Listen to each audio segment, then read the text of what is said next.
Hello dear students, एक बार फिर से आपका स्वागत है हमारे चैनल गुरुकुल क्लासेस में। और हमारे टेंसेस का सीरीज चल रहा है। लगभग हमने 9 टेंसेस कंप्लीट कर दिए हैं। लास्ट के 3 टेंसेस है present perfect continuous tense, past perfect continuous tense and future perfect continuous tense. ये हमारा बाकी है।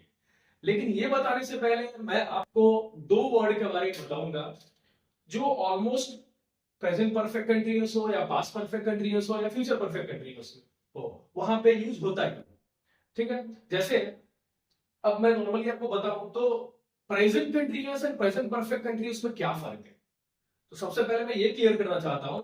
तो प्रेजेंट कंटीन्यूअस में मैं क्रिकेट खेल रहा हूं, ठीक है, आई एम प्लेइंग क्रिकेट, ये आपका प्रेजेंट कंटीन्यूअस है।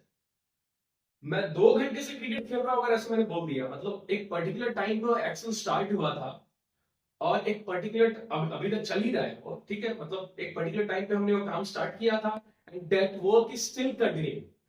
तो ये जो सेंटेंस है वो आपका प्रेजेंट कंटीन्यूअस में नहीं आएगा, वो प्रेजेंट परफेक्ट कंटीन्यूअस में आएगा। ठीक है, मैं क्रिकेट खेल रहा हूं, वो प्रेजेंट कंटीन्यूअस है, और मैं 2 घंटे से क्रिकेट खेल रहा हूं, ठीक है, वो प्रेजेंट परफेक्ट कंटीन्यूअस है। ठीक है, तो अब इस टाइम पीरियड को बताने के लिए 2 घंटे से, ठीक है, इस टाइम पीरियड को इंडिकेट करने के लिए जिस वर्ड का हम यूज करते हैं वो मैं आपको बताने जा रहा हूं। तो वो है सिंस एंड फॉर। ठीक है, वो कौन सा वर्ड है? Since and for. Since and for. Okay, तो इन दोनों वर्ड्स के बारे में आपको बता दूं मैं। दोनों का हिंदी मीनिंग आता है से। ठीक है, दोनों का हिंदी मीनिंग क्या है? से। ठीक है, दोनों का हिंदी मीनिंग क्या आता है? से। ओके, लेकिन इसका यूज कैसे करना है वो मैं आपको बताऊंगा। इसका यूज किस तरह से करना है वो मैं आपको बताने जा रहा हूं। तो जब मैं पढ़ता था या मेरे से पहले वाली जनरेशन पढ़ाई कर रही थी, तो टीचर्स ये बोलते थे कि भाई डेफिनेट टाइम पीरियड हो, ठीक है, तो आप सिंस लगाओ। इनडेफिनेट टाइम पीरियड हो तो आप फॉर लगाओ। ठीक है, सर्टेन टाइम पीरियड हो सिंस लगाओ, अनसर्टेन टाइम पीरियड हो for.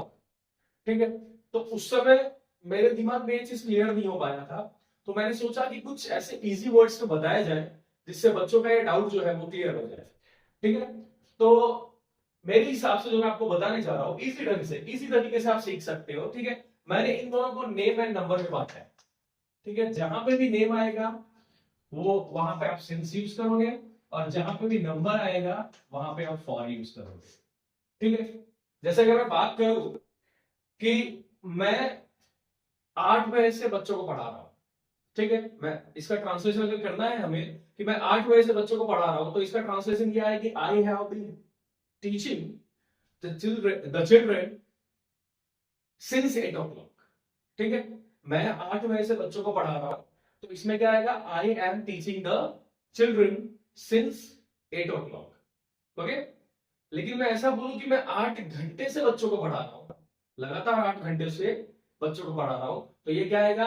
I have been teaching the students the children continuously for 8 hours। ठीक है, तो ये जो नंबर ऑफ आवर्स है, ठीक है, उसमें आप फॉर का यूज करोगे। और अगर 8 o'clock दिया हो, 8 AM 8 PM इस तरह का दिया हो, तो आप क्या करोगे? वहां पे आप सिंस का यूज करोगे। मतलब 8 AM PM ये सब क्या है? टाइम पीरियड का नेम है।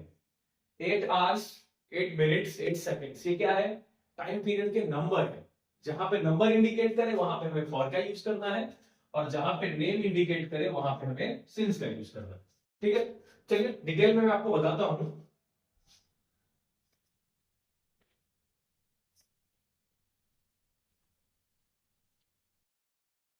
तो सबसे पहले हम यहां पे लिखेंगे name of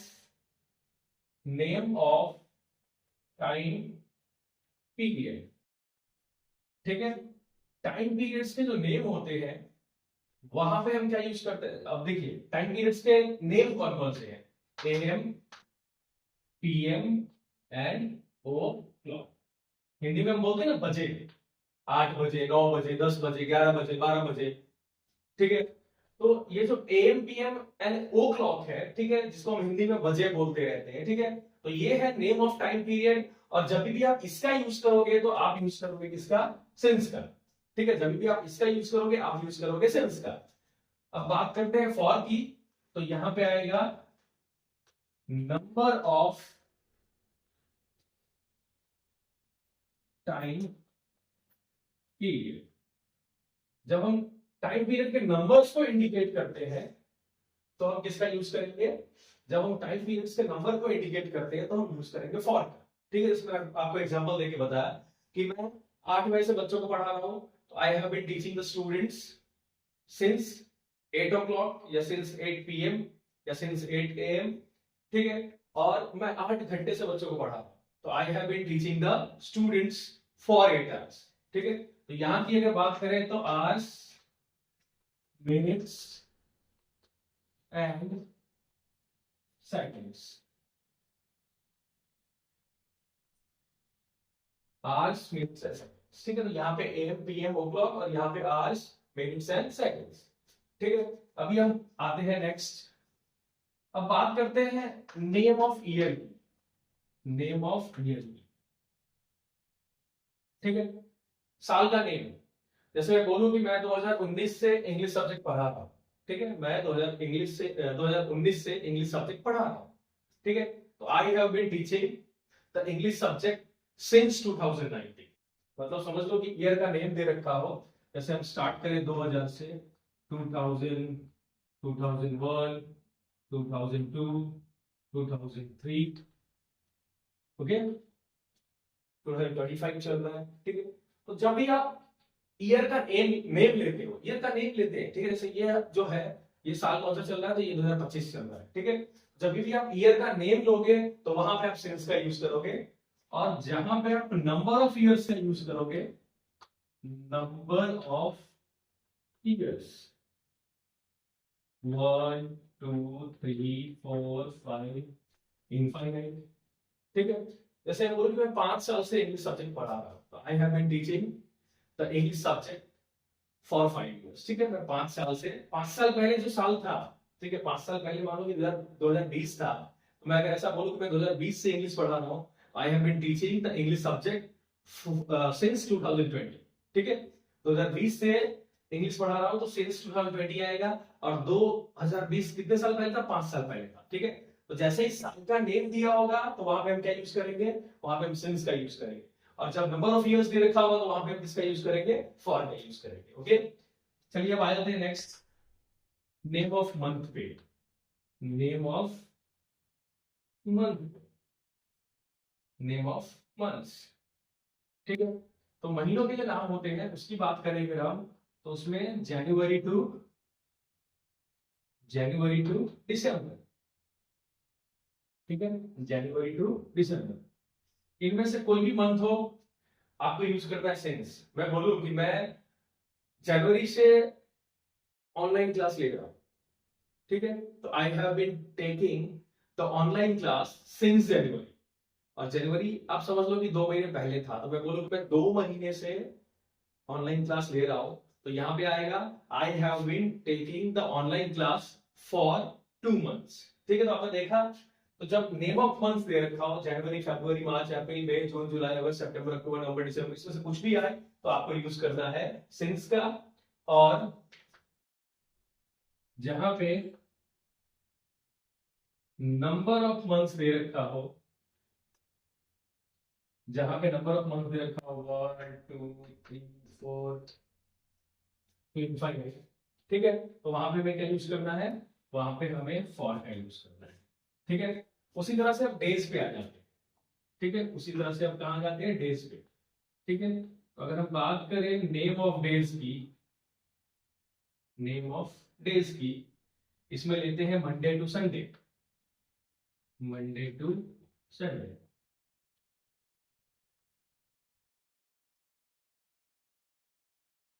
Monday to Sunday, जैसे मैं बोलूँ कि मैं सोमवार से इस प्रोजेक्ट पे काम कर रहा हूं, तो क्या आएगा? I have been working on this project since Monday. मान लो कि सोमवार 4 दिन पहले था, तो मैं ऐसा बोलूं कि मैं 4 दिन से इस प्रोजेक्ट पे काम कर रहा हूं, तो क्या आएगा? I have been working on this project for 4 days। Okay, तो आपने यहाँ पे देखा कि 4 दिन पहले मंडे था, तो मंडे, जब मंडे जो है वो दिन का नाम है, नेम है। ठीक है, तो जब भी हमने नेम बोला वहां पे हमने सिंस का यूज किया, और 4 दिन पहले था मंडे, ठीक है, तो यहाँ पे 4 days बोल रहा हूँ, नंबर ऑफ डेज बोल रहा हूँ, इसलिए क्या यूज करेंगे, फॉर का यूज करेंगे। ओके, तो यहाँ पे आ जाएगा आपका नंबर ऑफ डेज। यहाँ पे क्या आएगा आपका, number of days. Okay, number of days में 1 2 3 4 5। ओके, चलिए अब आगे बढ़ते हैं। अब बात करते हैं name of time intervals. Name of time intervals बोलते हैं ना, मॉर्निंग, आफ्टरनून, ठीक है, टुडे, यस्टरडे, टुनाइट। ओके, तो यहां पे हम रखते हैं मॉर्निंग,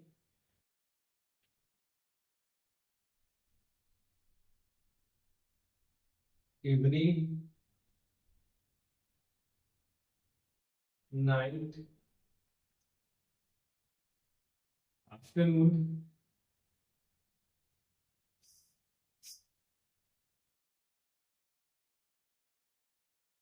यस्टरडे,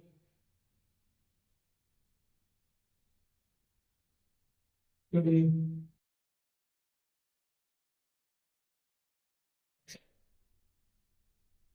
ठीक है, इन सब के साथ भी आपको क्या यूज करना है, सिंस का यूज करना है। जैसे मैं आज सुबह से इस प्रोजेक्ट पे काम कर रहा हूं, तो I have been working on this project since today's morning. ठीक है, तो चाहे मॉर्निंग हो, इवनिंग हो, नाइट हो, आफ्टरनून हो, यस्टरडे हो, मैं कल से इस प्रोजेक्ट पे काम कर रहा हूं, तो I have been working on this project since yesterday. ठीक है, तो ये जो टाइम इंटरवल्स के नेम है, यहाँ पे आपको क्या यूज करना है, ठीक है, यहाँ पे आपको सिंस का यूज करना है कंपलसरी, और यहाँ पे हम ब्लैंक छोड़ देते हैं। ठीक है, तो आपने देखा यहाँ पे कि दो ही चीजें याद रखनी है हमें, जहां पे नेम हो वहां पे सिंस, जहां पे नंबर हो वहां पे फॉर। ठीक है, जैसे हमने देखा, name of time period, AM PM o'clock, इसमें हम सिंस का यूज करेंगे। Number of time periods, hours, minutes and seconds, इसमें हम फॉर का यूज करेंगे। नेम ऑफ ईयर, ठीक है, साल का नाम दे रखा हो तो हमें सिंस का यूज करना है। नंबर ऑफ ईयर्स, ठीक है, 1 2 3 4 अनकाउंटेबल, तो वहां पे आपको क्या करना है, फॉर का यूज करना है। Name of months, January to December, वहां पे आपको क्या यूज करना है, आपको यूज करना है सिंस का। एंड नंबर ऑफ मंथ्स 1 2 3 4, जितने ही मंथ हो, ठीक है, तो वहां पे आपको फॉर का यूज करना है। नेम ऑफ डेज, ठीक है, तो मंडे टू संडे कोई भी दिन आ जाए उसके लिए आपको क्या यूज करना है, आपको सिंस का यूज करना है। एंड नंबर ऑफ डेज के लिए आपको किसका यूज करना है, फॉर का यूज। फिर हम बात करते हैं सबसे लास्ट में नेम ऑफ टाइम इंटरवल्स। ठीक है, टाइम इंटरवल्स की बात करते हैं, morning, evening, night, afternoon, yesterday, today. ठीक है, तो इस सब के लिए भी हम क्या यूज करेंगे, इसके लिए यूज करेंगे सेंस का। ओके, तो बेसिकली आपको ये याद रखना है, डेफिनेट, इंडेफिनेट, सर्टेन, अनसर्टेन के चक्कर में नहीं पड़ना है। आपको बस ये याद रखना है कि जहां पे नेम हो वहां पे सेंस का यूज करना है, जहां पे नंबर हो वहां पे फॉर का यूज करना है। ठीक है,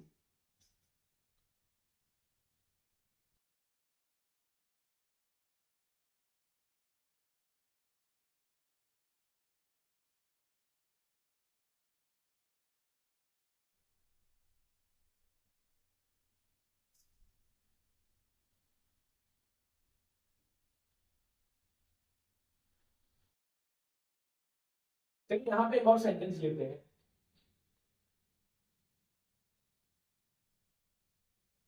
I have been residing here since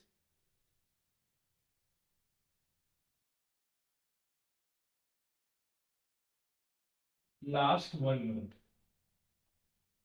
अब बोलोगे सर अभी अभी आपने ऐसे सिखाया कि 1 मंथ, 1 मंथ, 2 मंथ, 3 मंथ, ठीक है, 1 डे, 2 डे, 3 डेज। ठीक है, तो इन सब के लिए हम क्या यूज कर रहे थे, तो हम यूज कर रहे थे किसका, फॉर का। अभी आपने यहाँ पे सिंस लगा दिया। ठीक है, तो यहाँ पे आपको याद रखना है कि लास्ट वर्ड अगर आ जाए, ये लास्ट लास्ट 1 मंथ है, I have been residing here since last 1 month. ठीक है, मैं यहाँ पे पिछले 1 महीने से रह रहा हूँ। ठीक है, तो ये जो लास्ट वर्ड आता है इसके साथ हमें क्या यूज करना है, सिंस का यूज करना है। एक और एग्जांपल देता हूं,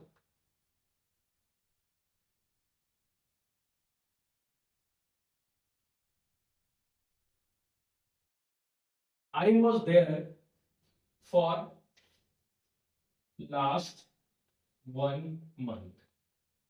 अब बोलोगे सर ये क्या है?